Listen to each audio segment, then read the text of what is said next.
think that so much of the modern art, it's installation. They take a room, a space, and they install something. I saw it in Italy. I went and there was this space and it was a toilet. And that was the installation.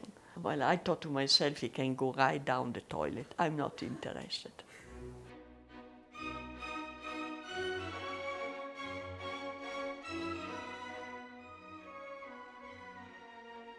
I would say that I really was very lucky. In general, I was very well received all over. And I had also lots of recognition.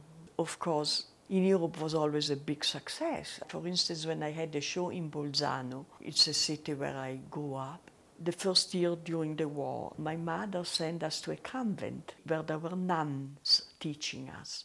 And when they heard that I had a show in my hometown, these old nuns, they came to the show. So that was quite a tribute, I think. Up to 6 years, it was a very peaceful time in my land. And then the war came. And we had to contend with the Italian soldier and with the German soldier because Mussolini did alliance with Hitler. And so I went to a war, and then there was a time that we have absolutely nothing after the war. And I lost my parents very young. But I do want to have a joyful look on life. As an artist, I went from a very traditional style to an impressionistic style, to expressionistic style. One of the artists that really influenced me was Rouault. But where at one point his expression became sad, mine became joyous, because my color, my joy, I could express in painting. So I became a colorist. See, I sort like this blue coming in. And I sort like this green meeting the blue. In the sky you have millions of color, I know, between orange and yellow and green and light green and gray and blue and dark blue. I don't have any blue anymore on the palette, so I'm just gonna leave it.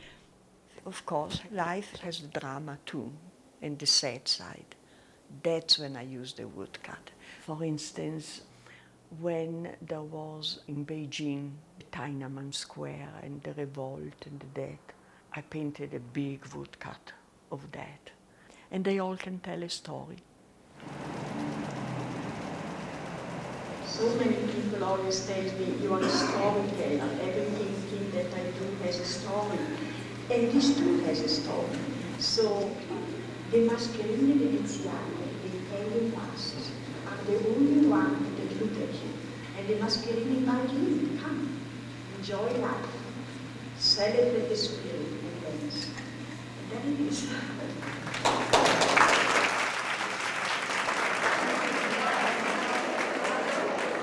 My figures are usually turned around and go towards a horizon.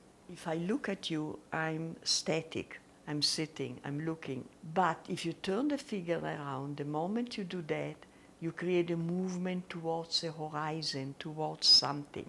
Usually it's a crowd. Only lately I started to paint the figure that goes alone in the landscape. Maybe it has to do with my age, and it has to do with a sense of maturity, that you don't need anymore the crowd to make your voice heard. You use your own voice. My next project is still the path that I have in life. Up to now, I left basically landscape behind. And what I'm thinking to paint now is outside. The moment you go outside, it's life, it's nature. And nature is a palette of life. I already see the colorful thing I can create, you know.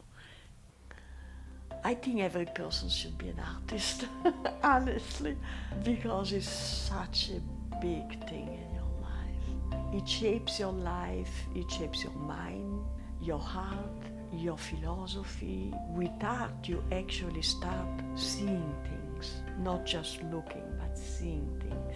And if you are not an artist, you should just become one. I wouldn't even know how to live without art, actually, you know. And I'm gonna paint until I can.